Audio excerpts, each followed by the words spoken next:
Halo Sobat Otomotif dimanapun kalian berada. Sebelum saya mulai, seperti biasa, saya akan selalu mendoakan semoga Sobat Otomotif dan keluarga sehat selalu. Dan juga buat yang masih nabung untuk beli mobil impiannya, semoga segera tercapai nih impiannya. Nah, udah lama nih saya nggak bikin video yang biasanya bikin fans garis keras dari suatu brand bilang kalau saya adalah buzzer yang dibayar untuk jelekin brand itu. Yap, kali ini saya akan membahas masalah-masalah dari mobil saya sendiri, yaitu Hyundai Creta Sob. Sebenarnya sejauh ini Hyundai Creta cukup nyaman kok dipakai untuk harian. Cuma yang namanya mobil pasti ada aja lah masalahnya. Dan ternyata kalau Sobat Otomotif nggak kena masalahnya, artinya Sobat Otomotif hoki banget. Nah, apa aja nih masalahnya? Sebelum saya mulai, siapin cemilannya, seduh dulu kopinya, dan inilah 5 masalah di Hyundai Creta Indonesia. Cat interior, memangnya di interior ada catnya bang? Oke, buat yang belum paham maksudnya apa, ini saya mau kasih lihat beberapa foto dulu.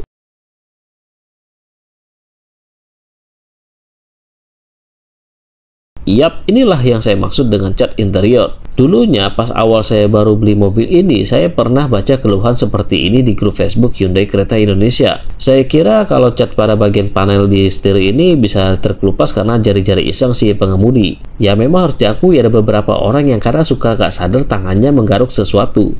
Tapi ternyata setelah mobil ini saya pakai selama 2 tahunan, yang rutenya kurang lebih cuma rumah ke sekolah, rumah ke mall, gitu-gitu aja. Tahu-tahu kemarin saya lihat kalau cat pada panel ini ternyata udah mulai pada mengelupas.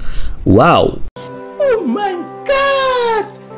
Wow! Ini bisa divalidasi kok kalau nggak percaya. Bahkan ketika nyetir, tangan saya benar-benar jarang menyentuh area itu. Nah, kalau saya lebih sering pencet tombol yang ini sob. Nggak tahu ya kenapa, tapi rasanya kayak panel plastik yang di airbrush cat tipis warna hitam doff gitu. Beneran setipis itu sob. Jujur saya agak kecewa sih, karena mobil ini nggak bisa dibilang murah-murah banget. Tapi kok kualitasnya ada aja gitu yang disunat. Apalagi ini bagian yang paling sering kena senggol tangan. Harusnya kan dibuat lebih tebal atau kuat catnya gitu loh. Kalau kayak gini sih kayaknya sampai tahun kelima udah habis nih cat hitamnya. Nah, kalau Sobat Otomotif yang punya kereta di rumah, coba deh cek lagi panel ini. Siapa tahu udah mulai ngelupas nih, tapi Sobat Otomotif nggak sadar.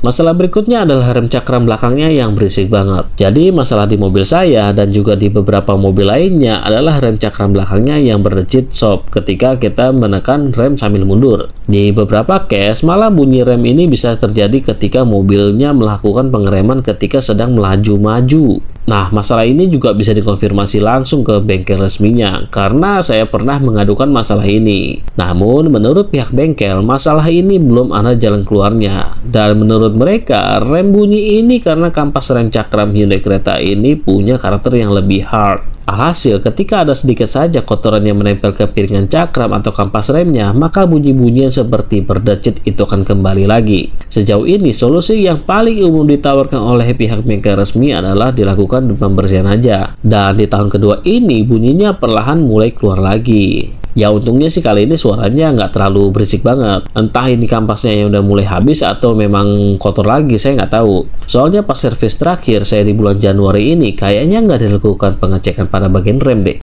Jadi saya nggak tahu bunyi-bunyian yang muncul baru-baru ini karena kampasnya mulai habis atau cuma kotor aja. Nanti kalau sekiranya bunyinya makin terdengar, mau saya bawa ke bengkel resminya lagi sih dan sekalian update di sini ya. Masalah ketiga ini entah cuma terjadi di mobil saya aja atau semua sih, kurang tahu juga. Cuma kalau dari yang saya rasakan sendiri, memang untuk kekedapan kabin di Hyundai Creta ini ternyata nggak awet sob. Ya memang untuk unit yang saya pakai ini masih standar original, nggak pakai peredam apapun. Kenapa nggak saya pakai peredam tambahan? Karena memang pas awal-awalnya nih mobil tuh masih bisa dibilang cukup kedap. Ya nggak sampai benar-benar mereduksi suara banget, tapi jauh lebih baik lah daripada mobil saya yang sebelumnya. Namun setelah berjalan 2 tahun ternyata terjadi penurunan kualitas terkait kekedapan ini sob. Untuk pemakaian sih standar aja, pintu nggak pernah saya banting atau ditutup dengan kasar. Ya sebagaimana kita memperlakukan sebuah mobil dengan harga 400 juta lah sob. Kecuali ya untuk mobil ini. Kalau menurut saya pribadi sih, kemungkinan penurunan kekedapan ini dikarenakan karet-karet di pintunya ini mulai menipis seiring pemakaian, sehingga makin lama makin banyak suara yang bocor ke dalam kabin. Apalagi sejak awal pada area jendela ini atau tepatnya di kaca jendela memang terdengar lebih menghantarkan suara. Nah, sobat modif yang punya Hyundai Creta ngalamin apa yang saya alami nggak sih? Kalau iya, ada solusi nggak ya? Masalah keempat ini sepertinya nggak terjadi secara mayoritas berdasarkan hasil pencarian saya di grup Hyundai Creta Indonesia. Sayangnya di unit saya ini dan beberapa unit yang kurang beruntung terjadi gejala bergetar yang terasa bersumber dari bagian bawah mobil dan hanya bisa terjadi ketika saya melakukan akselerasi penuh alias gaspol. Ya nggak selalu terjadi sih. Jadi kemungkinan ada kondisi tertentu yang membuat si kereta saya ini terkadang kayak ngelitik-ngelitik gitu dari bagian bawah mobil.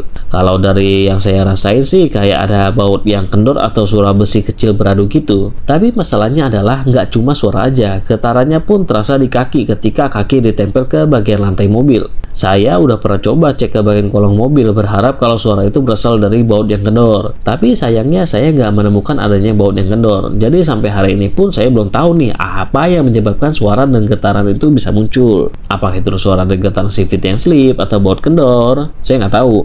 Untungnya sih untuk beberapa waktu ini saya udah makin jarang merasakan gejala itu lagi. Semoga aja memang sembuh sendiri dan cuma masalah minor aja. Nah, kalau sobat modif penasaran bisa coba tes dengan cara akselerasi sekencang-kencangnya kayak lagi drag race gitu. Sebenarnya untuk after sales ini udah cukup baik lah, tapi sayangnya masih belum bisa menyaingi dari brand Toyota. Ya wajar sih, soalnya bisa dibilang Hyundai ini kan mengulang lagi nih untuk membangun 3S di Indonesia. Namun ada beberapa hal yang bikin ngambang yang tetap harus saya bahas biar bisa jadi masukan untuk perbaikan ke depannya. Yang pertama adalah area tunggunya yang menurut saya terlalu sempit. Kalau dari saya lihat, kebanyakan maker resmi Hyundai itu membangun gedung dengan parkiran dan juga waiting room yang kurang memadai. Mungkin pertimbangannya adalah brand Hyundai kan baru mulai jualan, jadi nggak bakalan banyak nih yang mampir ke bengkel, mungkin ya. Yang kedua, snack dan minumannya sangat minim variasi.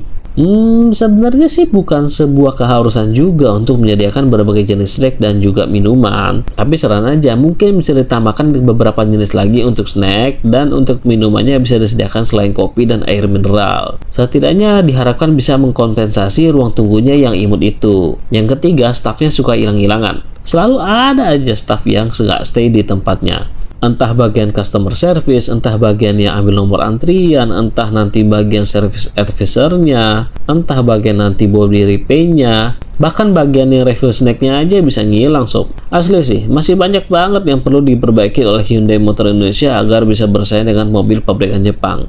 Ya kalau mobilnya sendiri sih menurut saya udah oke, tenaga oke, nyaman, modern, dan juga banyak fiturnya. Tapi akan jadi jauh lebih baik kalau juga dibarengi sama after sales yang baik.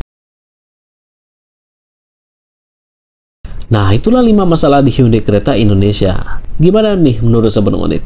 Kalau menurut saya sih sejauh ini sebenarnya mobilnya sendiri nggak terlalu banyak masalah-masalah yang fatal. Masalah yang terjadi di mobil saya sampai saat ini ya nggak bikin sampai kantong jebol. Setidaknya sih sampai saat ini masih aman lah ya. Ya semoga aja nih mobil ini juga bisa awet dan gak sering jajan. Karena yang paling malesin dari punya sebuah mobil kan kalau sering jajan. Apalagi kalau ditambah bengkel resminya yang kurang pro, ditambah lagi dengan spare partnya yang gak sat-sat. Makin malesin deh. Ya semoga aja Hyundai Motor Indonesia bisa terus memperbaiki yang kurang dan terus maju biar saya nggak di ghosting brand ini. Nah kalau menurut sobat modif sendiri ada lagi nggak sih masalah di mobil ini? Coba deh tulis pendapat sobat di kolom komentar ya. Oke deh, sekian dulu untuk video kali ini. Like kalau suka dengan video ini, jangan lupa subscribe channel Hobi Modifikasi biar sobat modif nggak ketinggalan video-video terbaru dari saya. Sampai jumpa di video berikutnya dan terima kasih. I know you told your friend you're not okay, and tell me what's wrong and why